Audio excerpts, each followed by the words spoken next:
Bismillahirrahmanirrahim. Assalamualaikum warahmatullahi wabarakatuh. Alhamdulillahirrabbilalamin. Kegiatan Mabit bulan Februari telah kita laksanakan bersama sesuai dengan jadwal yang telah ditentukan.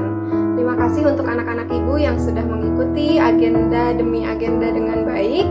Semoga acara ini dapat bermanfaat dan dapat mengupgrade diri kita menjadi pribadi yang lebih baik lagi. Terima kasih anak-anak, sampai jumpa di Mabit berikutnya. Assalamualaikum warahmatullahi wabarakatuh.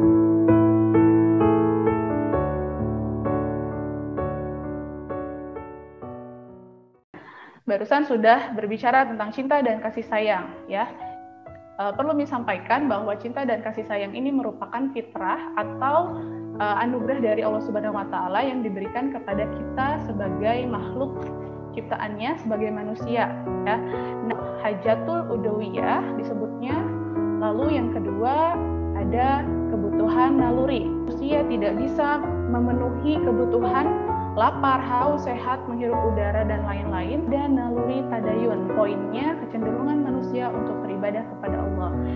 Selanjutnya ada naluri mempertahankan diri atau warizoh bako, poinnya ada kecenderungan manusia untuk beraktivitas.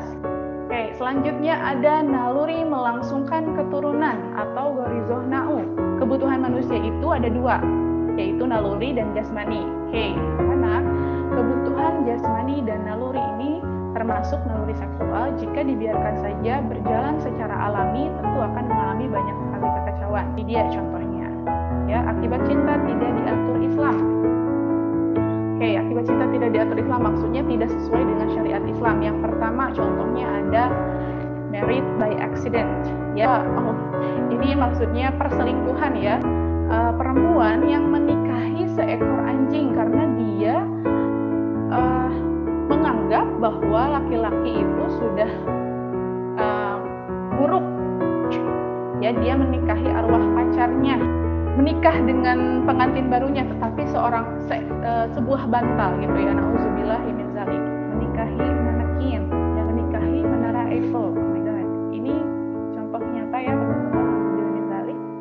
Lalu ini menikahi diri sendiri, jadi dia membuat patung atau membuat 3D tubuhnya sendiri, lalu dia menikahi diri sendiri, saking tidak ada kepercayaannya lagi kepada orang lain. Allah memberikan masalah, Allah juga yang memberikan solusi. Kita diperbolehkan berdua-duaan di tempat sepi maupun ramai dan menjaga kehormatan, ya, kehidupan laki-laki dan perempuan di Islam. Selanjutnya, mengenal jodoh bukan dengan pacaran tetapi ta'aruf. Ketika kita sulit mengontrol naluri kita, ya, gorizoh kita, maka akan terjadi seperti seks bebas, PMS, kejelasan nasab itu keturunan, ya, dengan pernikahan.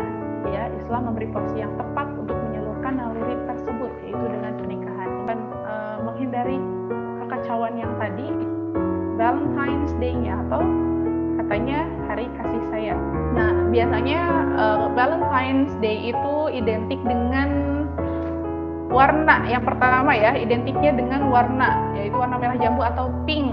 Ada simbol-simbol VD di sini, artinya Valentine Day, ya teman-teman. Nah, ini namanya Cupid, ya, anak kecil yang disebut sebagai dewa asmara pada masa Romawi, saling memberi coklat. Ya, next, keliling dunia, maksudnya traveling sama yang menurut dia pasangannya. Tradisi berhala, ya. Jadi teman-teman, ternyata Valentine Day itu pada saat itu merupakan tradisi berhala. Kita tentang kedamaian dan kebenaran, ya. Dari gambarnya saja sudah sangat mengerikan, gitu ya, jauh dari ajaran Islam. Oke, next. Nah, ini tadi gambar Cupid yang tadi yang diperlihatkan, anak kecil yang bersayap.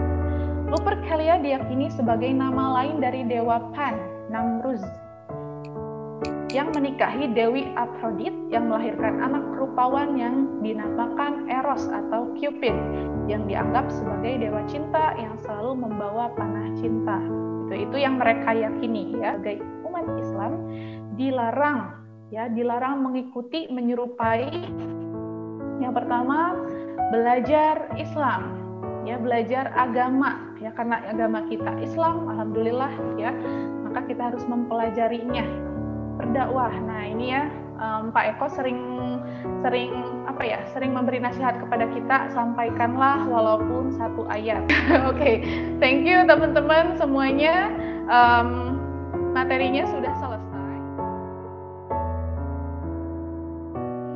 Daripada diam ya, mari kita isi dengan murojaah bersama. Murojaahnya apa? Quran surah Az-Zalzalah. Surat yang sudah tentu kalian banyak yang hafal ya. A'udzu billahi minasy syaithanir rajim. Bismillahirrahmanirrahim. Idza zulzilatil ardu zilzalaha wa akhrajatil ardu asqalaha insanu yawma tuhaddisu akhbaraha bi anna rabbaka awhalaha yawma idzi yashkurun nasu astagha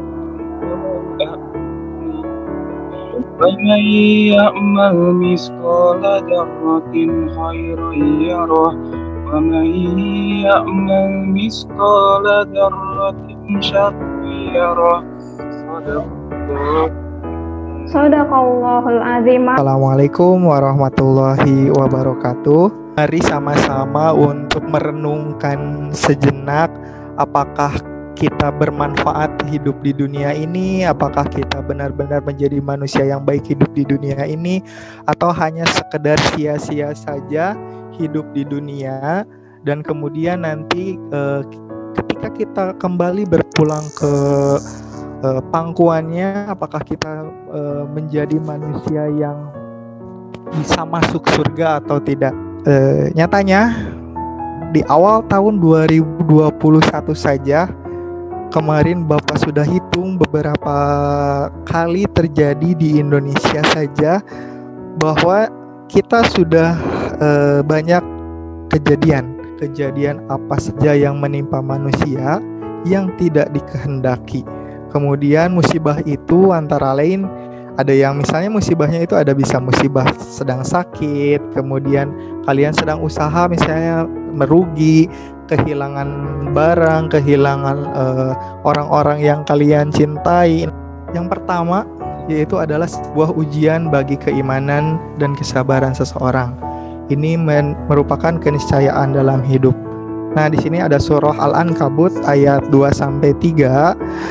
Apakah manusia itu mengira bahwa mereka dibiarkan saja, mengatakan kami telah beriman, sedangkan mereka tidak diuji lagi? Dan sesungguhnya kami telah menguji orang-orang yang sebelum mereka, maka sesungguhnya Allah mengetahui orang yang benar-benar sesungguhnya Dia mengetahui orang-orang yang dusta. Selain kalian berpikir bahwa musibah itu adalah takdir Allah yang sangat menyakitkan, tetapi kalian harus lebih berpikir positif bahwa sebuah musibah yang kalian alami itu bisa saja sebagai cara Allah untuk mengampuni atau pengampunan dosa-dosa yang Allah berikan terhadap kalian. Yang ketiga yaitu sebagai pembalasan atas kesalahan. Dan jiwaku berada di genggamannya. Seandainya bencana gempa ini terjadi lagi, maka aku tidak akan membiarkan kalian tinggal di sini selama-lamanya. Umar bin Khattab. Ya. Kita renungkan sama-sama. Coba kita lihat dan resapi semuanya. Musibah kembali menyapa bangsa kita. Dari itu, ya Allah, kami berserah diri sepenuh hati hanya kepadamu ya Allah. Hari demi hari berganti, umur kami bertambah, namun sejatinya berkurang karena pintu liang lahat semakin dekat. Nah, mungkin dari Bapak dicukupkan sekian. Mohon maaf bila Bapak pribadi banyak salah, banyak kekurangan, mohon dimaafkan. Terima kasih. Semoga ini semua menjadi renungan kita bersama.